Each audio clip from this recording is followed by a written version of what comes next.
할렐루야. 153 저녁교도 오신 여러분들을 주님의 이름으로 환영하고 축복합니다.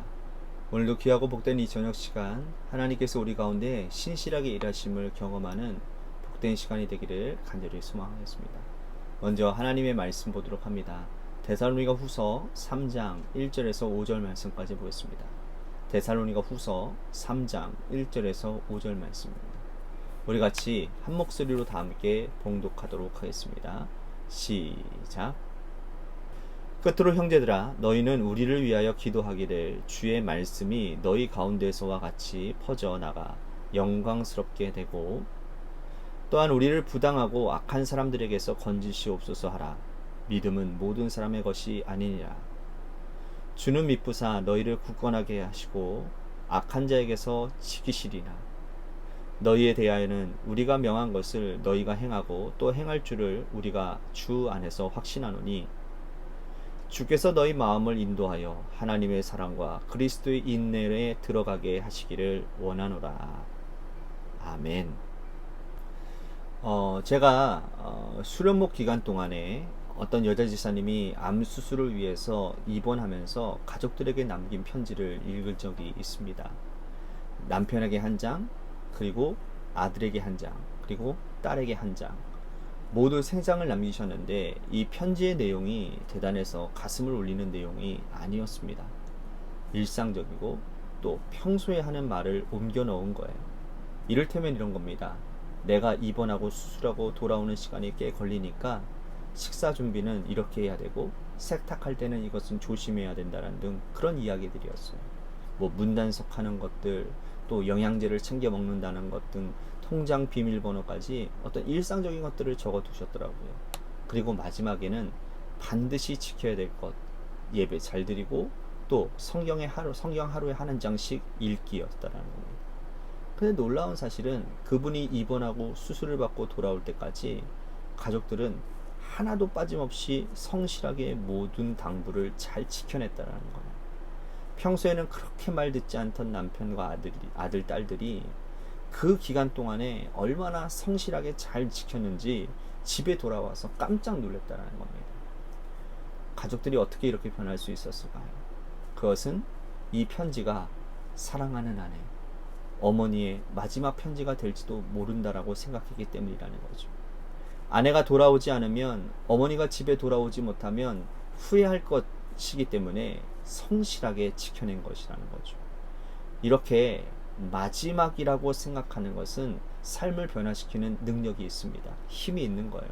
자, 그런 의미에서 바울은 이 데살로니가 성도들에게 마지막이라고 생각하며 이 편지를 쓰고 있는 겁니다. 물론 이 편지를 쓸 당시에 바울은 복음 사역의 초기였습니다. 2차 선교 여행 중에 고린도에서 이제 데살로니가로 성도들에게 이 편지를 쓰고 있기 때문에 앞으로 복음 사역의 여정에 얼마나 자주 이들을 만날지는 알 수 없는 일들이라는 거예요. 하지만 당시 로마가 기독교를 공인하지 않았기 때문에 언제 잡혀서 감옥에 투옥될지도 모르고 생명을 잃어도 이상하지 않은 그러한 상황이라는 것이죠. 그래서 그는 이 편지가 이 데살로니가 성도들에게 남기는 마지막 편지라고 생각하고 마음을 다해서 기록하고 있다라는 것입니다.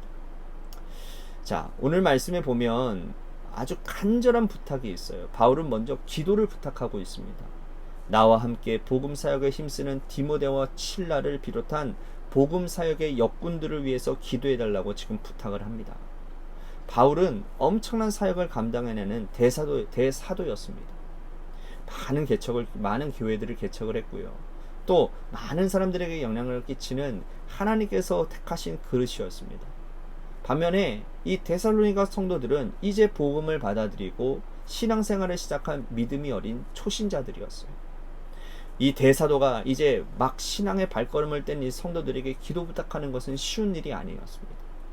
그런데도 그가 그렇게 기도를 부탁하는 것은 하나님 앞에서는 큰 자도 작은 자도 없다라는 마음을 가지고 있었기 때문이라는 겁니다. 하나님 앞에서 바울이냐 데살로니가 성도들이냐 다 똑같은 성도이기 때문에 기도 부탁할 수 있는 거라는 거죠.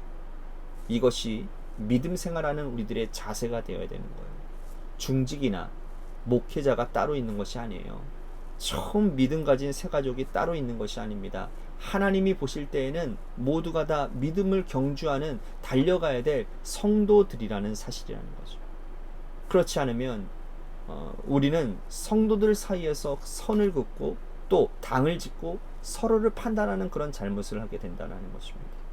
모두 하나님 안에서의 한 가족이고 형제고 자매라는 사실을 믿음 생활을 마치는 그 순간까지 마음에 품고 살아가야 된다는 거예요. 또한 두 번째로 보면 바울은 하나님께서 너희 마음을 인도하여 하나님의 사랑과 그리스도의 인내에 들어가게 하기를 원한다 라고 지금 부탁을 하고 있습니다. 하나님의 사랑은 이해가 됩니다. 하나님은 그 자체로 사랑이시기 때문에 성도가 하나님의 사랑을 품어야 하는 것은 당연한 사실입니다.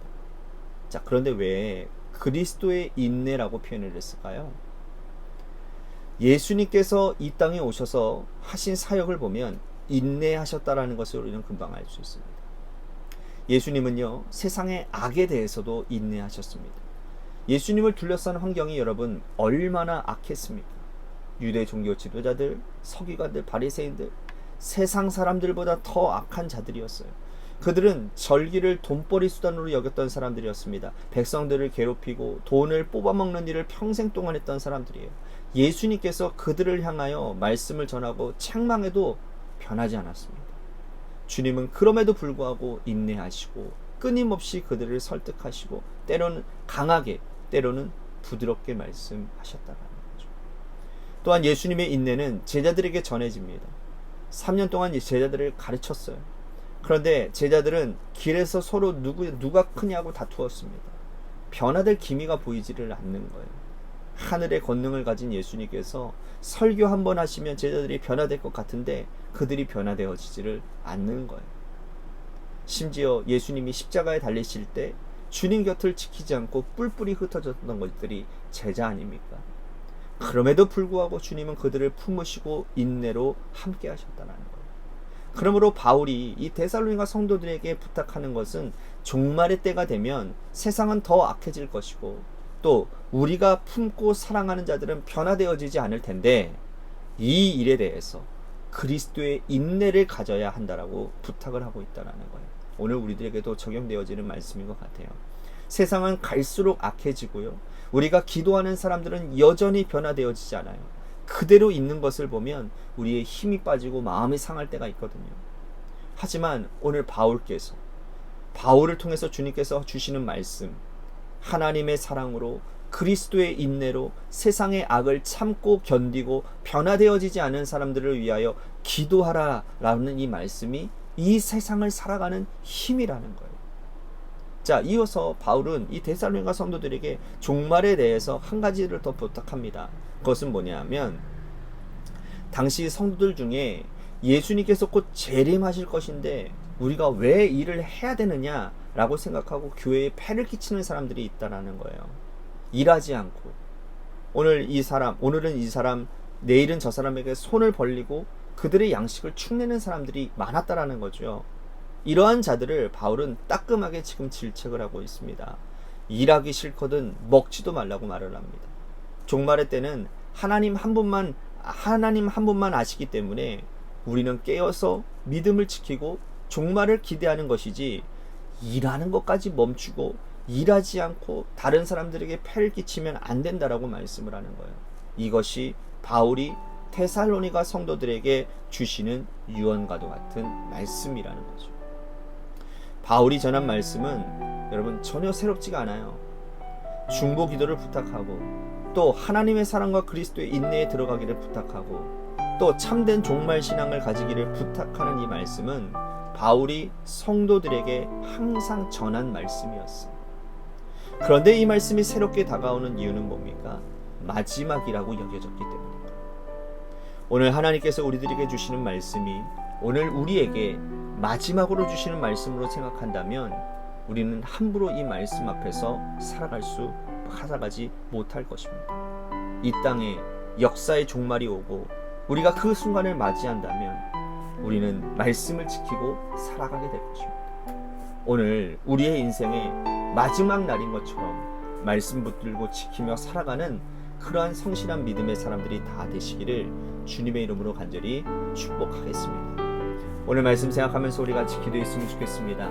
하나님, 오늘도 악한 시대 가운데서 또한 주님이 곧 오실 이 정말 말세지말이라고 하는 이 시대 가운데서 우리의 믿음을 지킬 수 있는 그러한 우리들의 그리스도의 인내를 우리가 가질 수 있도록 하나님 붙들어 주시옵소서. 뿐만 아니라 변화되어지지 않는 그 사람들을 바라보며 무너지는 우리들의 가슴이 아니라 주님께서 끊임없이 기도하셨던 것처럼 우리도 그들을 위해서 기도할 수 있는 그런 은혜가 있기를, 그것이 나의 남편이든 나의 아내든 나의 자녀이든 변화되어지지 않는 그 사람들을 위해서도 오늘 기도했으면 좋겠습니다. 또 한 가지 우리 교회를 위해서 간절히 기도했으면 좋겠습니다. 하나님이 세워주신 주님의 몸된 교회, 하나님의 뜻 위에 바로 서는 교회가 되게 하시고, 또한 우리 교회가 아름답게 주님의 선한 사역들을 감당하여 하나님의 영광이 충만한 그런 교회가 되도록 인도해 주시옵소서.